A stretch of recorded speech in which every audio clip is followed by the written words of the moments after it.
Hello guys, ഇന്നൊരു new year ദിവസമാണേ. അപ്പൊ നിങ്ങൾ ന്യൂ ഇയർ ആയിട്ട് എന്താ പരിപാടി? അപ്പൊ നമുക്ക് വേറൊരു പരിപാടിയൊന്നും ഇല്ലാത്തതുകൊണ്ട് ഇന്ന് ആദ്യത്തെ ദിവസം തന്നെ ഒരു സിനിമ കണ്ടിട്ടാവാന്ന് വിചാരിച്ച് ഞാനും പയ്യന്മാരും എല്ലാവരും കൂടെ ആയിട്ട് സിനിമ കാണാൻ വേണ്ടിട്ട് വന്നതാണ്.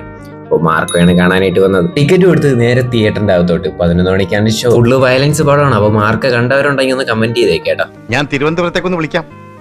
പാർട്ടിയുടെ ചേക്കിലെ യൂത്ത് വിംഗ് സെക്രട്ടറി എന്ന നിലയ്ക്ക് ഞാൻ പറഞ്ഞ അവർക്ക് തള്ളിക്കളയാനാവില്ല. കുറച്ച് നേരത്തെ വന്നുകൊണ്ട് അങ്ങനെ കുറച്ച് നേരം പോസ്റ്റ് ആയിരുന്നു. പിന്നെ നേരത്തെ തിയേറ്ററിന്റെ അകത്തോട്ട് കയറിയിട്ടുണ്ട്. അപ്പോൾ അവിടെ ഷോ തുടങ്ങിയിട്ടുണ്ട്. അങ്ങനെ സിനിമ കണ്ടിറങ്ങി. ഒറ്റ വാക്കി പറഞ്ഞ കിടിലം പടം, വയലൻസിന്റെ അങ്ങേയറ്റം. OTT പറഞ്ഞതിന് മുമ്പ് തിയേറ്ററിൽ പോയി കാണും, അടിപൊളി പടം. പിന്നെ 2 മണിയായപ്പോൾ തന്നെ വീട്ടിലെത്തിയത് ആശീഷാണെങ്കിൽ ഷോർട്സ് ഒക്കെ ഇരുന്ന് കണ്ടോണ്ടിരിക്കുകയാണ്. അങ്ങനെ എൻ്റെ ഫേവററ്റ് ഫുഡായിട്ടുള്ള കപ്പയും ഇറച്ചിയും കൂടെ ആയിട്ട് ഒന്ന് കൂട്ടി അടിക്കാനായിട്ടൊന്ന് പോവുകയാണ്. ഫുഡും കഴിച്ച് കോളേജിന്റെ ഗ്രൂപ്പ് എടുത്ത് നോക്കിയാൽ ഫുള്ള് സ്റ്റിക്കറിന്റെ കളി. പിന്നെ അത് നൈസായിട്ട് മൊബൈൽ അങ്ങ് ചാരി വെച്ചിട്ട് നേരെ ചെന്നിടന്ന് ഉറങ്ങി.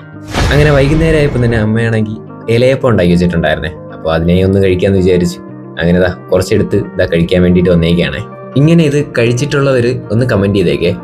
ഗൈസ്, ന്യൂ ഇയർ വിശേഷം ഇത്ര മാത്രമേ ഉള്ളൂ. അങ്ങനെ വേറെ പരിപാടിയൊന്നും ഇല്ലായിരുന്നു. ബാക്കി വിശേഷങ്ങളെല്ലാം അടുത്ത വ്ളോഗിൽ കാണാം. എല്ലാവർക്കും ഗുഡ് ബൈ.